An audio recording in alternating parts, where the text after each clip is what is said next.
Thank you, Jennifer, for that terrific introduction. I can see here that not only in the Ashbrook program do people learn about political philosophy and so forth, but they really learn marketable skills. Before coming to the University of Texas in 1983, I worked for 5 years in the DuPont company, essentially as a speechwriter for the chief executive of the company, and being able to write introductions like this was indeed a skill that allowed me to be remunerated well for several years, and you are on the road to such success should you wish it. I also recommend staying there maybe in a corporation, writing speeches for a couple of years and then going out and doing something else, but that's a whole other story. The Ashbrook program is probably not quite yet the Cleveland Indians in terms of dominance of the American League, but it's getting there. And I've heard good things about it. I'm delighted to be able to be here today and see it firsthand and meet some of the students. It's one of the handful of programs in the country that is known for really training students well in political philosophy and understanding of how government works and so forth. So I'm very pleased to be here. And I was also very pleased to just see the various things that the Ashbrook scholars are doing. I will not ask what exactly the Ashland Cookie Girl does, but I do want to thank Tracy for her opening prayer. I'll tell you just one Texas story before moving on. One day during the Johnson administration, Lyndon Johnson had a whole group of people at his ranch, and Bill Moyers was drafted to say the grace before the meal, and Bill Moyers apparently was saying something, but Johnson, who was way at the other end of the table, a very long table, could not hear him. And he said, "Bill, speak up, I can't hear you." And Bill Moyers said, "Well, it's not you I'm talking to." There was unfortunately a certain confusion on President Johnson's part that got him into trouble, but I should not be, I guess I'm throwing dirt on Texas's one president, and I wouldn't want to do that with Ohio, since your last president, I think, was Warren G. Harding. Anyway, moving along here. I do want to talk today about compassion. Your president tells me I am known for giving provocative speeches, so I do want to provoke. Compassion is certainly a fashionable word. Change is another fashionable word. Candidates these days proclaim themselves to be people of compassion and candidates of change. But if we're going to define a truly compassionate approach to welfare reform, we need to distinguish among the various kinds of change: small change, spare change, chump change, or real change. Most Americans, we now see, do not want to be just agents of spare change, handing out a quarter here and a dollar there with people just stuck in poverty for decades. And most are very cynical about the $350 billion a year that the federal government spends on welfare. They know that only a small part of it, spare change from the bureaucracy, actually trickles down to those in need. Most Americans have seen that under the existing regime, government officials do well. Many social work administrators do well. Conscientious social workers are frustrated. And the result is small change, if any, in the lives of those whom the welfare system is supposed to help. We've seen that. We know that. It's a shame. And more than a shame, I mean, most Americans now, I think, are realizing that we've been chumps, spending $5 trillion on welfare over the past 3 decades and not having all that much return for that expenditure. And that's because that money sunk into people in misery has often not given them what they need most: the personal help, the spiritual challenge, the incentive to work, the aspects of real compassion defined as, from the literal meaning of the word in Latin, com with passion, pati, to suffer, with suffering with personal involvement. That's been lacking, and that's why I talk about the stingy welfare state. It's encouraged us to sit back and say the professionals will take care of it, but we know the pros have not been able to do the job. We've spent spare change, small change, chump change, but we haven't had real change, the kind that actually not enables people to stay in poverty, but moves people out of poverty.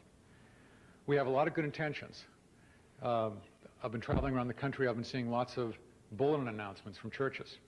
And I'll just give you 3 of the announcements about ways to help the homeless. First, Thursday night, dinner for the homeless, medication to follow.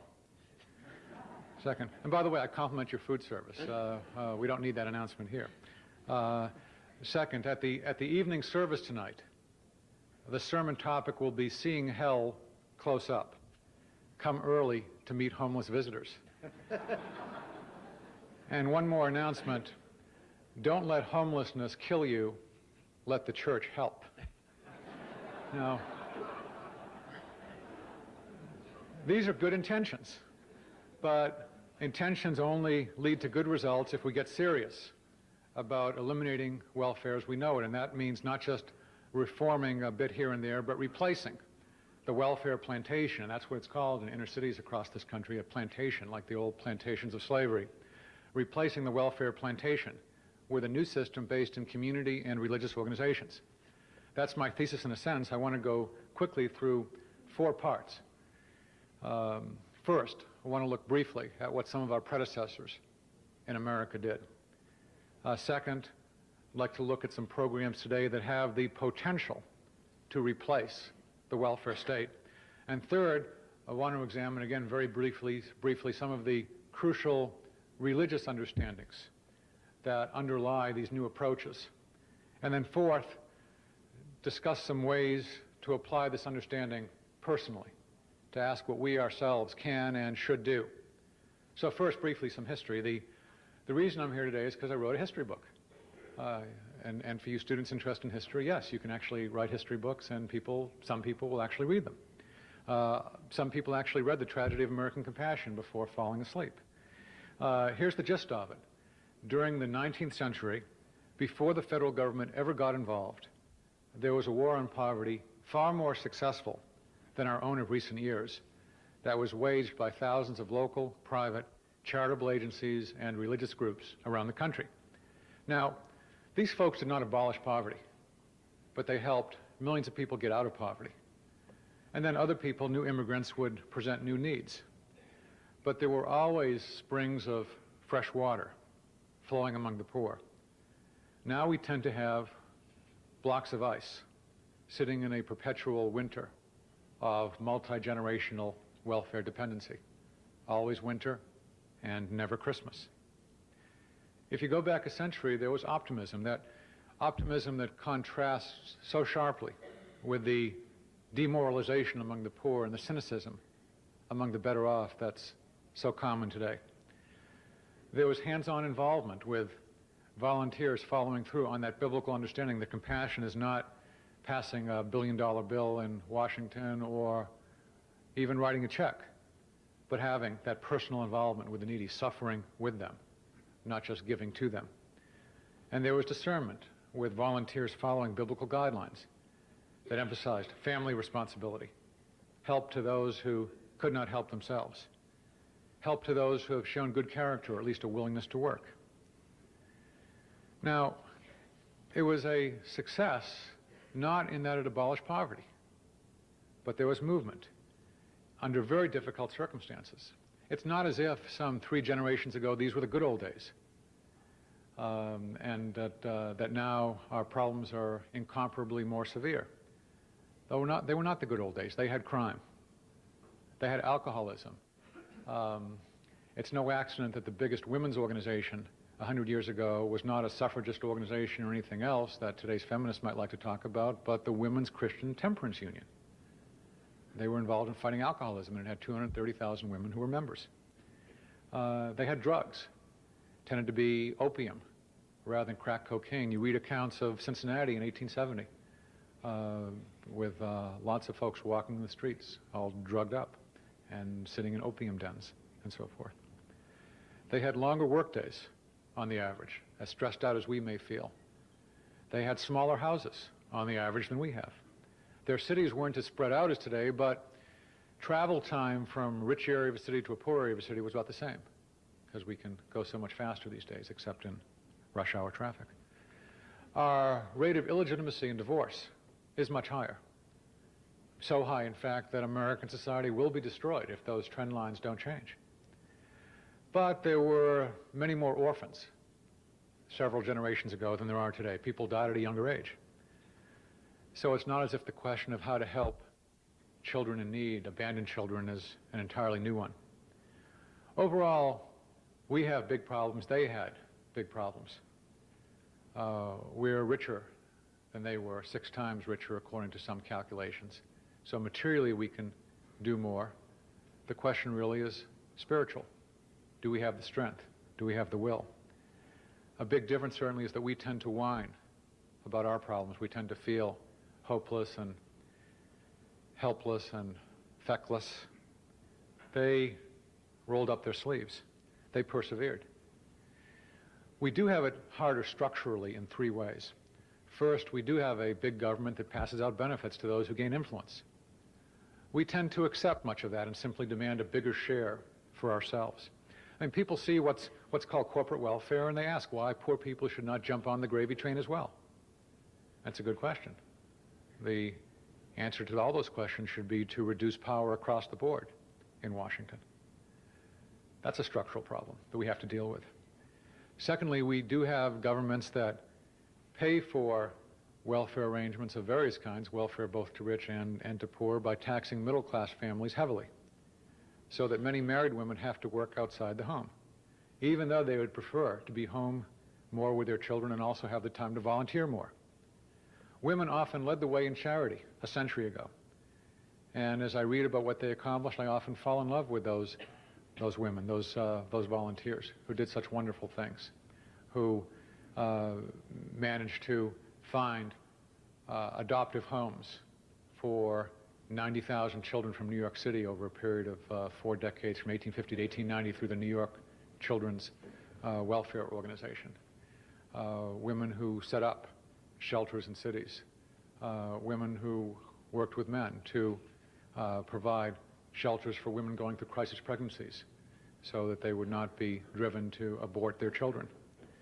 I fall in love with these women who did this and persevered for decade after decade in the late 19th and the early 20th century, and my wife doesn't even mind when I fall in love with them because they've all been dead for about 5 decades.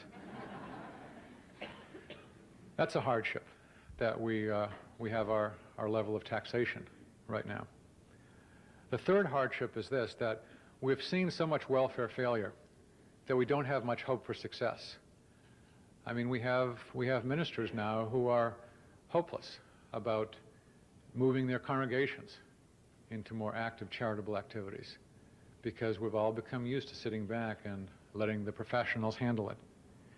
We've seen journalists who tend to look sometimes upon community-based organizations as nice little things for a feature section of the newspaper, but not things that really have public policy oomph, things that can really make for true change. About 15 months ago, I met with David Broder, a fairly famous Washington Post political reporter. And I told him what I was up to, that I was going to be traveling around a lot and seeing lots of inner-city places, and he said with a little smile, well, come back if you see any successes. And he clearly did not expect to see me again. But I am going back. And the reason why I'm going back makes up the second part of my remarks today. I'm going to go back to tell David Broder good news, that there are many individuals and charitable groups doing a far better job than government does or can do. I can say to him, Mr. Broder, I've seen programs that do not provide entitlement. They offer challenge, and they work. I've seen programs that do not live off bureaucracy. They offer personal help, and they work. I've seen programs that do not ban God from the premises. They offer spiritual help, and they work. They change lives. We're tracking them at the Center for Effective Compassion, the new organization we've set up in Washington, to try to network some of these groups with others and be able to teach people about what makes for effective compassion. What makes for it? I've seen programs in every area of the country that embody effective compassion, and by that I mean compassion that's challenging, personal, and spiritual. CPS for short. Effective compassion, just like CPR can revive a dying person. CPS, challenging, personal, spiritual help, can bring back to life American charity and can bring back to life folks who are walking the street mostly dead. I've seen it work across the country. You name the problem. There's an effective, charitable, private program somewhere that's working on that problem. Whether it's how to help pregnant inner-city teens, how to provide job opportunities in the poorest inner-city neighborhoods.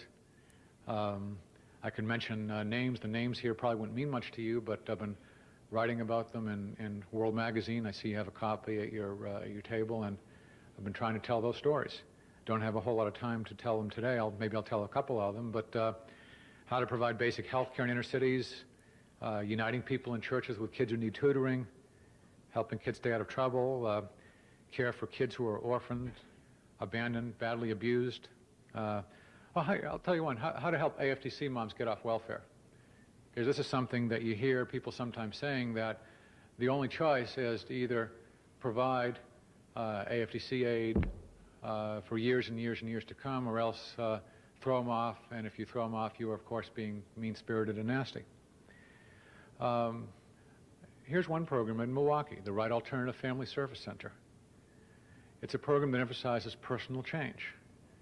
There, the welfare moms challenge each other not to swear, not to shack up, not to do drugs.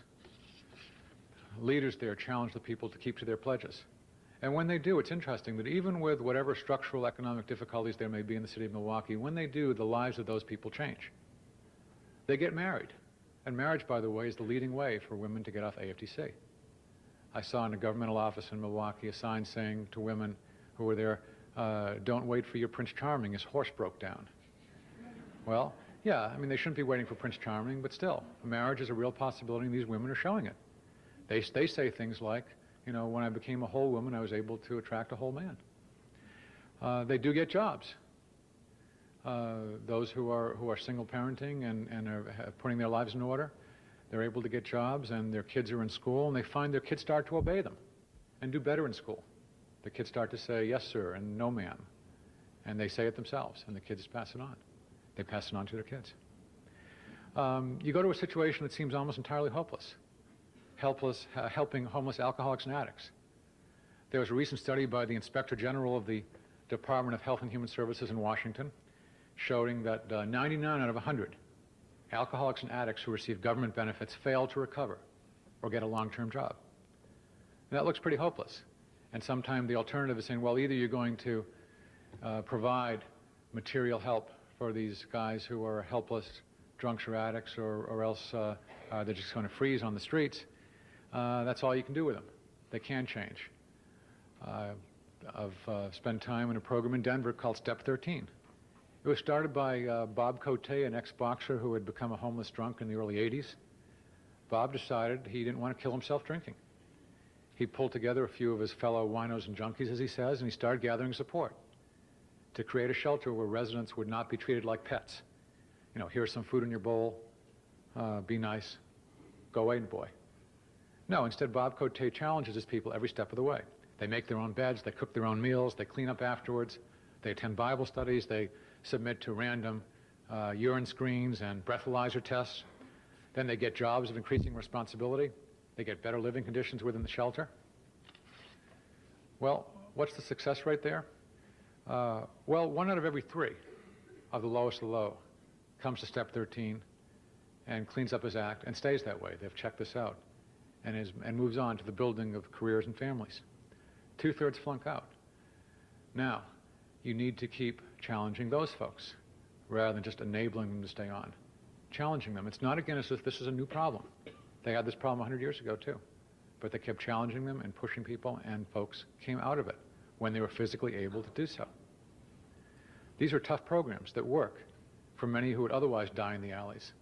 I mean, Bob Cote talks about that the real danger in Denver, the real killer in Denver is not homeless guys passing out in the winter and freezing to death. It's that they, when they get their monthly checks from the government, they go on a spree and just kill themselves drinking. Their livers fall apart very quickly. And they fall prey to all sorts of other diseases from living in that condition. They need, Bob Cote says, and he's lived this life himself, they need to be pushed every step of the way. And when they're pushed, most eventually do respond. And then you've got to keep pushing and pushing and pushing. It's hard. It's suffering with. It's persevering. and lots of programs like this. And again, I'm not just concentrating on problems among the poor. In a sense, there are big problems among the rich as well. There's alcoholism among the rich. The rich alcoholics, though, tend to drink in their homes. They need help. For both rich and poor, alcoholism is a symptom, not a fundamental problem.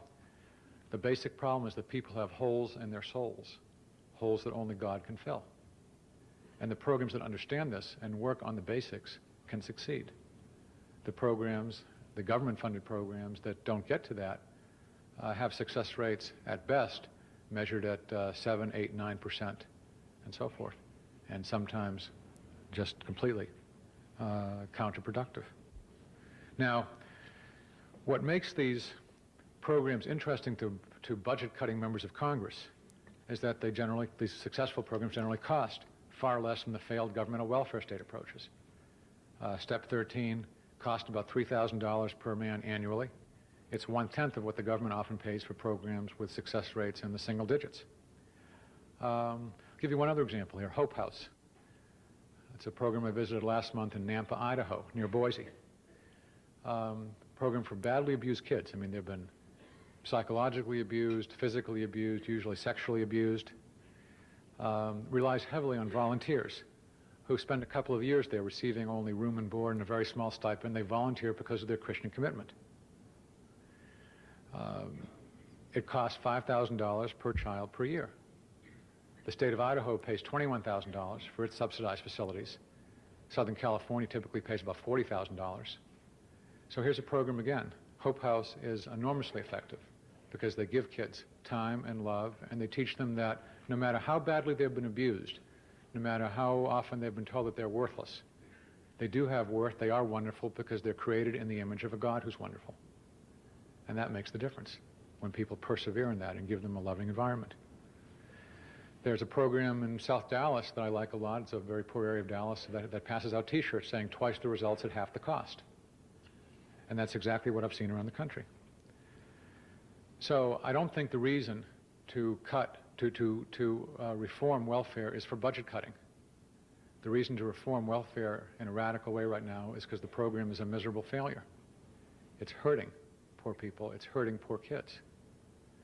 But it's interesting and useful politically that the need to change it in a way that particularly people who have biblical faith can understand goes along with this budget-cutting approach. So here you can have a coalition of two groups, basically Christian conservatives and fiscal conservatives working together on this. And if they keep at it and they explain, they will eventually be understood.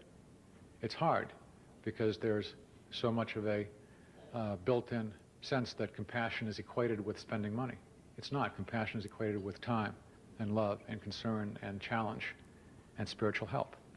And that's why I'm going to have to go very briefly through this. Section 3 here, that's why the news from Washington as far as welfare change is not good. Welfare reform is gridlocked. President Clinton indicated throughout the first half of last year that he was serious about sticking to his campaign pledge to end welfare as we know it.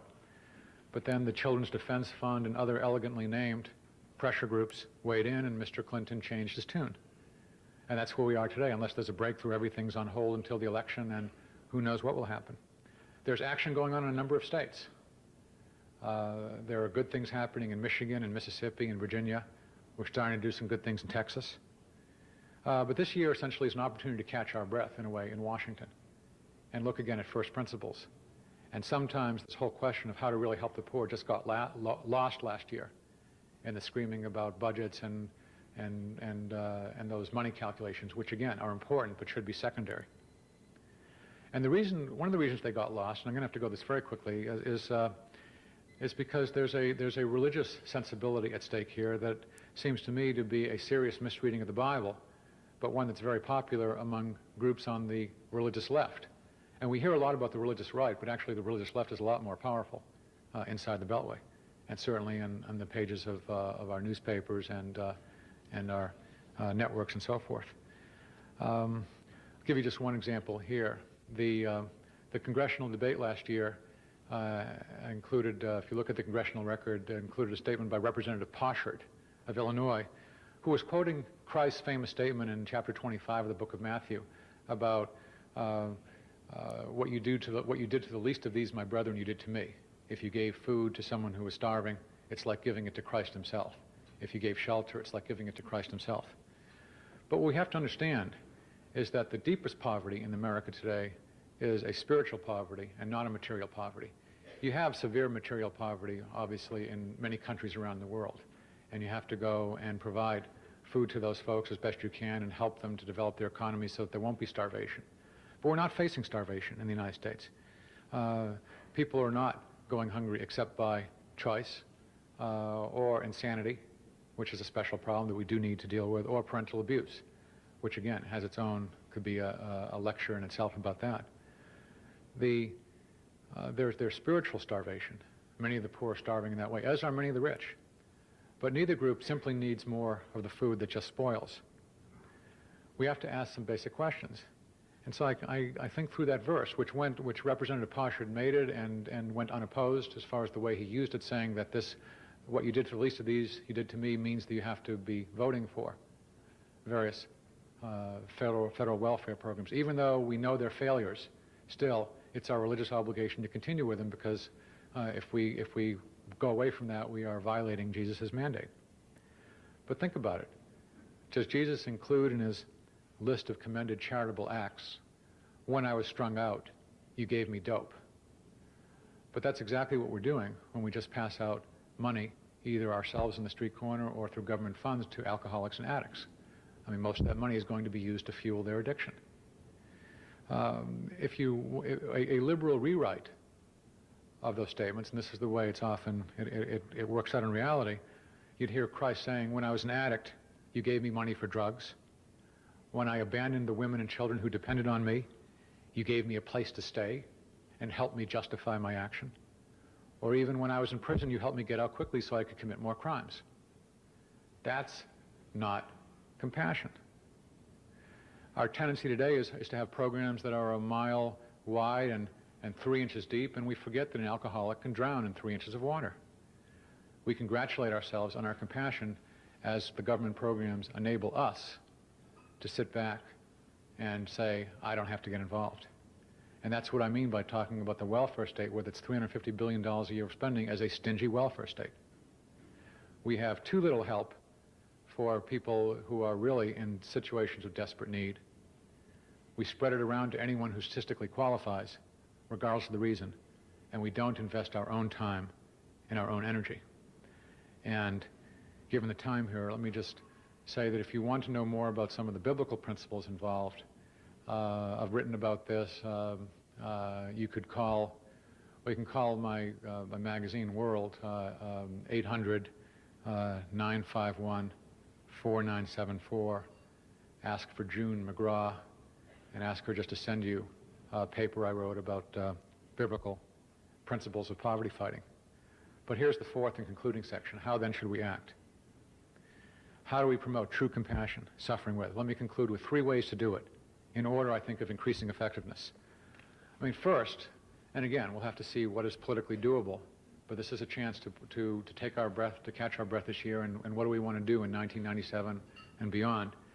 We should work to sunset every program, governmental or private, that merely goes towards creating dependency among those capable of independence. We should continue programs only if we see that they are actively, effectively producing real change. And right now there are programs that actually place barriers in the way of true compassion. We have to get rid of those programs. We have to stop supporting programs that are based in entitlement, bureaucracy, and the attempt to banish God. Now, second, along with eliminating that negative, we need to accentuate the positive, to emphasize compassion that's challenging personal, spiritual, to get additional resources to programs that work, to replicate those programs in other cities. We need a grassroots campaign to make the giving of time and money the expected thing that people do. And we may be able to cut taxes in accordance with that and encourage people to give more, but let me just say that the debate in Washington last year dealt so much with money that I'm quite willing at this point to say, let's forget the question about money. Let's discuss power. Let's eliminate federal control of welfare by moving towards empowering individual taxpayers. Let me ask you this. If each of you could take $1,000 of the money that many of you had to send to Washington on April 15th, a couple of weeks ago, if instead of having that money spent by Donna Shalala, the head of Human Services, Health and Human Services in Washington, with her tender mercy, if instead you could send that $1,000 directly to a religious or private charity, any kind of charity that fights poverty, how many of you would send that money still to Donna Shalala? My goodness. This is no hands. Why then do we keep doing it? Senator Coates from your neighboring state of Indiana, along with Senator Santorum, also from a neighboring state, Pennsylvania, and Senator Ashcroft, have been promoting a tax credit for fighting poverty that would enable taxpayers to send money directly to organizations that practice compassion and take the money off their taxes. In other words, it's not a deduction, it's actually a credit. And the amount of money allocated to governmental welfare programs would also decrease, dollar for dollar, as the private taxpayer-chosen programs were enabled to grow. I think this is the public policy way to go. I talk a lot with folks who are saying, well, let's just cut the taxes entirely and let citizens do as they wish. But I do, and I would like that to be the case, but I suspect that we're in the situation of a mugging victim who's had a knife stuck in him. You can't just pull out the knife and expect the person to get up and go walking along. We've had our sense of citizenship, of suffering with, so decreased by decades of the sense of let the pros do it. I think we need some time to readjust.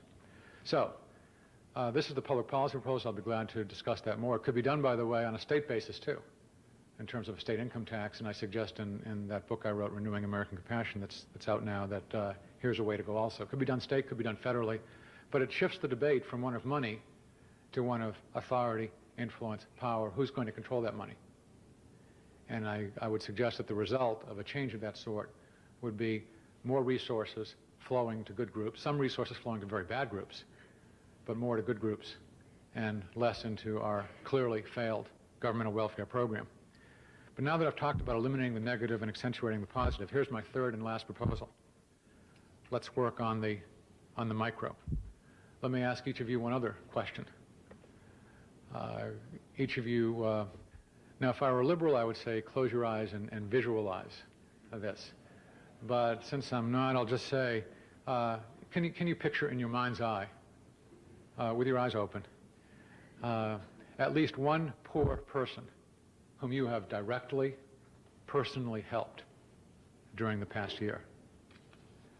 And again, I'm not talking about sending a check, although that's good if it's to a good organization. I'm not talking about going to a shelter and working in a food line either. I'm talking about one-to-one involvement, compassion, suffering with. If there's someone that's excellent, I commend you. I hope you'll continue and perhaps do even more over this next year. But if there's no one there, my prayer would be that you take a small step this year and then maybe larger ones. The way often to begin on this is by tutoring a child, often a poor child who maybe can't read in elementary school. Tutoring a child for 1 hour a week, or being a big brother or a big sister or a Little League coach. Mentoring an adult perhaps has gotten into trouble. That's a little more difficult at times, but becoming a counselor or mentor at a crisis pregnancy center, helping a young unmarried pregnant woman. For those of you willing to take a larger step, providing room in your home for a woman going through a crisis pregnancy or a homeless person who is not physically dangerous, or perhaps a larger step still, adopting a child. That's suffering with, and all those things. Now, there's also joy in that. My wife and I have done these things I've just mentioned, and I'm not at all a hospitable individual. I'd rather spend time in libraries. So I look at my poor qualities, and once in a while I can do something decent, and then I look around at people with much better qualities, and I suggest, sure, of course, folks can do this. It's very doable. as individuals, in community groups, in churches, in synagogues, and so forth. What's the big motivator? There is, as people get into their 40s or 50s, there's often what folks in Dallas who are involved in, who are successful businessmen who are now involved as social entrepreneurs working still in their businesses but using part of their time for inner city projects. They refer to the tombstone question. How do I want to be remembered? And it's very good to be successful in business and provide goods and services that people in the marketplace actually want to buy. But it's also good to reach out beyond that. And people think in those terms. There's the tombstone question. There's also the empty tomb question. And that's, as you recall, what many of us got off celebrating 3 weeks ago. If you remember that Christ rose from the dead after he suffered with us and died for us, then you have motivation to suffer with others, because Christ taught us the meaning of true compassion. We can also remember God who adopted us, but it takes perseverance. My favorite psalm these days has become Psalm 131, which goes like this. My heart is not proud, O Lord. My eyes are not haughty. I do not concern myself with great matters, with things too wonderful for me. But I have stilled and quieted my soul. Like a weaned child with its mother, like a weaned child is my soul within me. O Israel, put your hope in the Lord, both now and forevermore. And I tend to focus on those lines about let's not concern ourselves with the great matters so much, with things too wonderful for us. Let's still and quiet our souls and work on the things close at hand. We don't have to worry so much about what's going on in Washington. We have to be working that, but if we concern ourselves and help one person, we are doing a huge amount. And so for all the Ashbrook scholars, as you're studying political philosophy and the great and wonderful things, please also, I hope, now and in the future, and all of us here, think about one person close at hand and help that person. Thank you. Time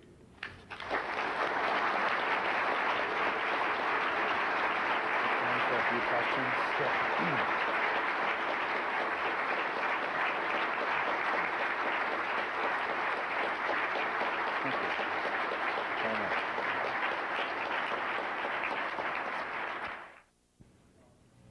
Yes.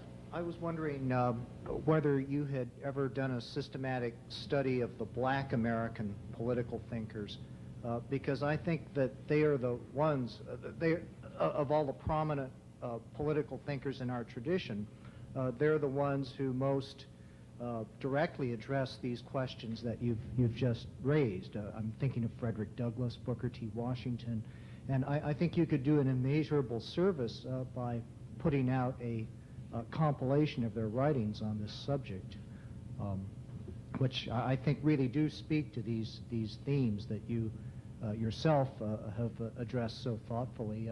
Do you have any leads in that area?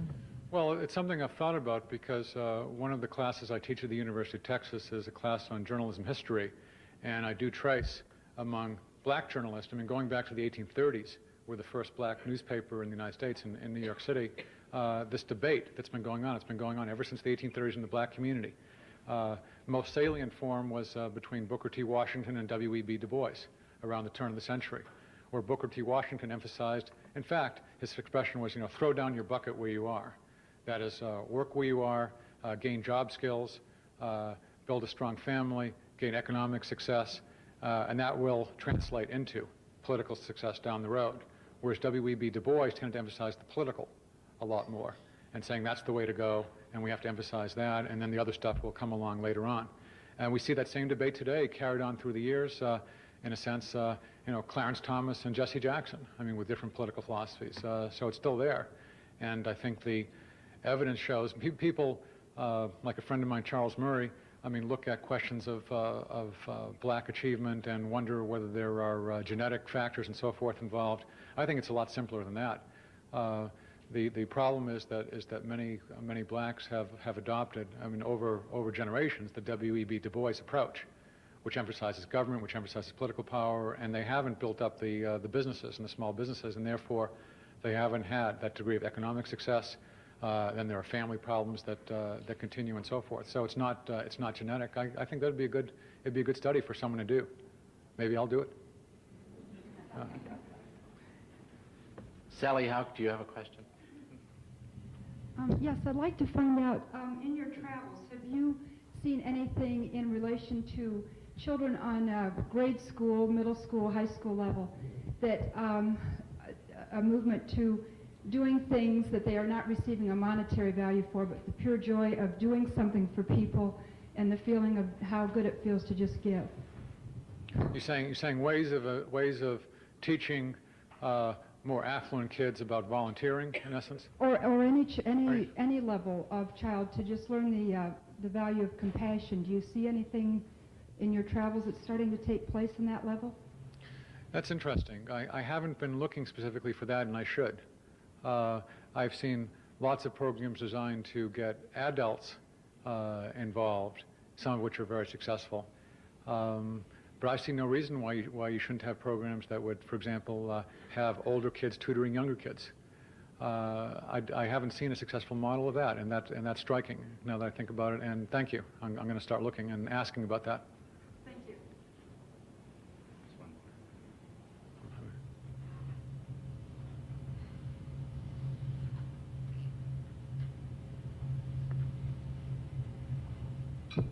I'm trying to promote the idea that instead of raising the minimum wage by 90 cents, that money should be used for health care benefits. One of the main reasons that people on welfare don't get a job is because they lose their health care benefits. And this way, the government would save money.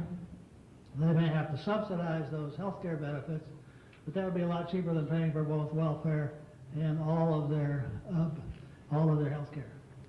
Well, I'm always tending to be bottom up rather than top down. So here'd be my alternative proposal there, and that's an interesting notion. But I'd suggest instead that we really start rebuilding a system of inner-city health clinics that's fallen into disrepair. There are some extraordinary examples of success in Jackson, Mississippi, and Phoenix. There are some very good health clinics, but in lots of other places that's fallen apart. What they need in those clinics to really make them go is to have more doctors and nurses and dentists volunteering. And one of the things I'd propose is that there be this is my public policy proposal here, that there be a special provision whereby medical personnel, because this is such an urgent need, could be encouraged to devote 10% of their time to, that is a day every other week, working in such an inner-city medical clinic, and be able to get a tax credit worth 10% of their income, because that's what they would be spending there. This would be a provision to encourage doctors and dentists and nurses to be involved in personal compassion, suffering with, in that way. Now, the people who run these clinics in Jackson and Phoenix, for example, tell me that if they get the volunteers, then everything else you need in the way of equipment and resources and so forth comes with that. That they'll be able to pull other things, and you would have very well-developed programs that would actually serve people in poor communities. That's the type of bottom-up suffering with approach that I would prefer to government mandates. Well, since you raised this question of the black political thinkers, let me follow up on that. As I've read you and as I've heard you today, you've written very effectively on this question of the spiritual void not addressed by welfare programs and by other government programs. But I think the personality who has most injected spirituality into politics are not people on the religious right, but a figure by the name of Louis Farrakhan. Mm-hmm. And perhaps you might give us a guide as to understanding Farrakhan, first of all, and then secondly, how does one distinguish between the spiritual and the demonic when in the political realm? And doesn't the emphasis on the spiritual lead to the obligation of people who emphasize that approach to distinguish that between that and the demonic. Well, that's... And you have 3 minutes.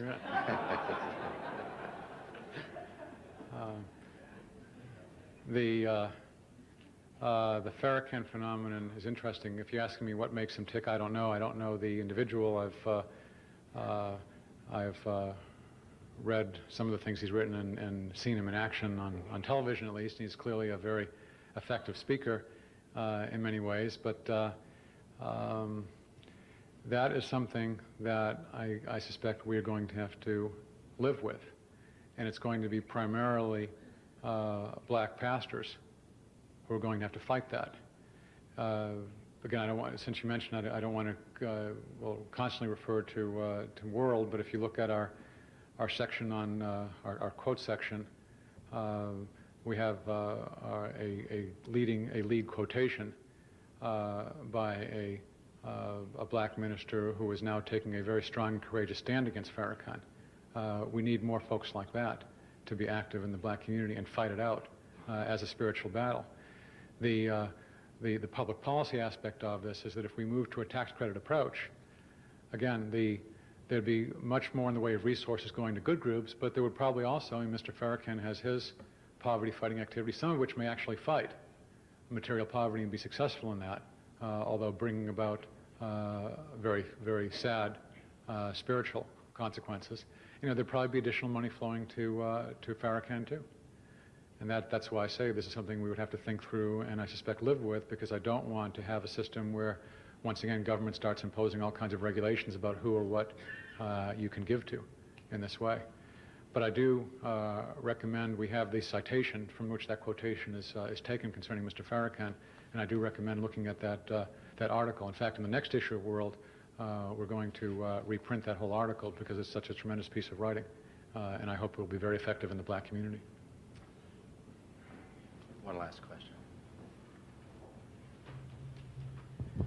I found it interesting that you mentioned the places in which your philosophy and the fiscal conservatives come together. I would submit that in the area of the inner city medical problem, it's an area where they sort of have diverged, as the fiscal conservatives in Washington are driving us all in the direction of managed care, and managed care and HMOs and that sort of thing are in effect in a lot of places destroying the clinic systems that exist in some of the inner city areas.